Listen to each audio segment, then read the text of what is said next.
Hi అండి, welcome back to my channel start my recipe. ఈరోజు మనము ఈజీగా టేస్టీగా చేసుకుంటే పచ్చి కందిగింజల బీరకాయ కర్రీ చేసుకుందాము. పచ్చి కందిగింజల బీరకాయ కర్రీకి ఏమేమి కావాలో చూసేద్దామా.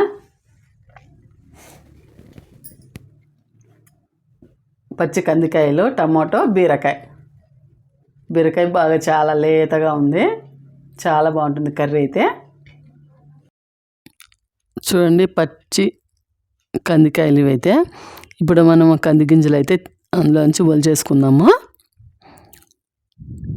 చూడండి, చాలా మనకైతే సంవత్సరానికి ఒకసారి దొరుకుతున్నాయి ఇవైతే కందికాయలు.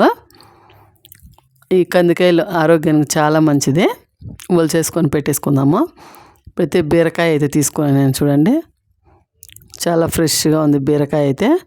బీరకాయకి పైన తొక్క అయితే అంతా తీసేసుకుందాము. చిన్న ముక్కలుగా కట్ అయితే చేసేసుకుందాము. స్టవ్ ఆన్ చేసుకొని ప్యాన్ పెట్టుకున్నాను. అందులో తగినంత ఆయిల్ వేసుకున్నాను. ఆయిల్ అయితే హీట్ ఎక్కింది. అందులోనే ఆవాలు వేసుకున్నాను. ఆవాలు అయితే చిటపటలాడుతున్నాయి. ఇప్పుడు మనం అందులో వెల్లుల్లి కచ్చాపచ్చాగా దంచుకున్న వెల్లుల్లి అయితే వేసేసుకుందాము. అందులోనే కరివేపాకు వేసుకుందాము. చూడండి, వెల్లుల్లి అయితే పచ్చివాసన పోయేదాకా ఫ్రై చేసుకుందాము. కంది గింజలు మనం ఒలిసి పెట్టుకున్నాము కదా, ఇప్పుడు ఇందులో వేసేసుకుందాము. పచ్చి కంది గింజలు కాబట్టి తొందరగా ఉడికిపోతాయి. ఒక 2 సార్లు మనం ఇలా ఆయిల్లో ఫ్రై చేసుకుందాము. ఫ్రై అయినాయి కదా, ఇప్పుడు మనం అందులో బీరకాయ కట్ చేసి పెట్టుకున్నాం కదా, బీరకాయ ముక్కలను అయితే వేసేసుకుందాము.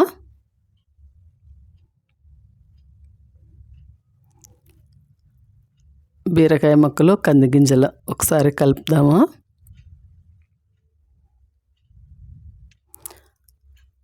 తొందరగా బీరకాయలోంచి నీరు వస్తాయి కాబట్టి తొందరగా కంది గింజలు అనేది ఉడికిపోతాయి. కలుపుకున్నాం కదా. అలాగే కొత్త వాళ్ళు ఎవరైనా నా ఛానల్ చూస్తున్నట్టయితే సబ్స్క్రైబ్ చేయండి, లైక్ చేయండి. చూడండి, ఇప్పుడు మనము 2 నిమిషాల తర్వాత చూసాం కదా ఎంత బాగా మెత్తగా ఉడికినాయో బీరకాయ అయితే. ఇప్పుడు అందులో పసుపు వేసుకుందాం, చిటికెడు. అందులోనే రుచికి తగినంత సాల్ట్ వేసుకుందాము. ఒకసారి కలిపేసుకుందాము. మనం బీరకాయ కానీ వేసేటప్పుడు ఎంత చాలా అనిపించింది కదా, ఇప్పుడు ఉడికినాక చూడండి తక్కువ అనిపిస్తుంది. అందులోనే 2 టమాటాలు, బాగా మాగిన టమాటాలు తీసుకున్నాను, కట్ చేసుకొని అందులో వేసేసుకుందాము. టమాటా రెడ్గా, బీరకాయ గ్రీన్గా, చూడండి భలే కలర్ కనిపిస్తుంది కర్రీ అయితే.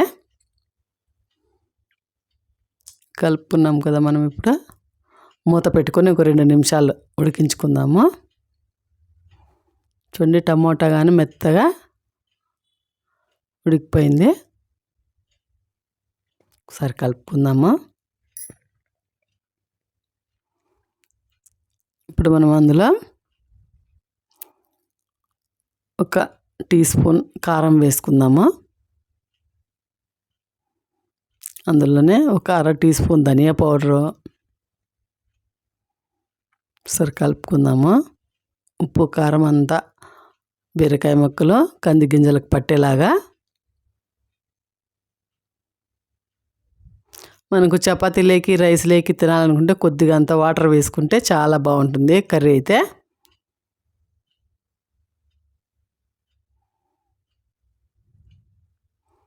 ఉడుకుతుంది కదా, కొద్దిగానే వాటర్ వేసుకుందాము. కొద్దిగా వాటర్ అయితే సరిపోతుంది. అందులోనే బీరకాయ, కంది గింజలు పచ్చివి కాబట్టి ఎక్కువ నీళ్ళు ఏం అవసరం లేదు. మూత పెట్టుకొని ఒక 5 నిమిషాలు ఉడికించుకుందాము. మనం మూత తీసి చూద్దాము. చూడండి, చాలా బాగా ఉడికింది. మనం చపాతీలో తినడానికైనా, రైస్ లేకైనా వాటర్ వేసుకున్నాం కాబట్టి చాలా బాగుంటుంది, మరి గట్టిగా కాకుండా. ఇప్పుడు మనం చిటికెడు గరం మసాలా వేసుకుందాము. గరం మసాలా వేసుకున్నాం కదా, ఒకసారి కలిపేసుకుందాము. స్టవ్ ఆపేసుకుందాము. కర్రీ అయితే రెడీ అయిపోయింది. ఎంతో ఈజీగా టేస్ట్గా పచ్చి కంది గింజలు బీరకాయ కర్రీ అయితే చాలా బాగా వచ్చింది. దోశలేకైనా చపాతీలేకైనా రైస్లేకైనా చాలా బాగుంటుంది. తొందరగా ఈజీగా చేసుకోవచ్చు. అలాగే ఈ పచ్చి కంది గింజల బీరకాయ కర్రీ మీకు నచ్చినట్లయితే సబ్స్క్రైబ్ చేయండి, లైక్ చేయండి, కామెంట్ అయితే పెట్టండి ఎలా వచ్చిందనేసి.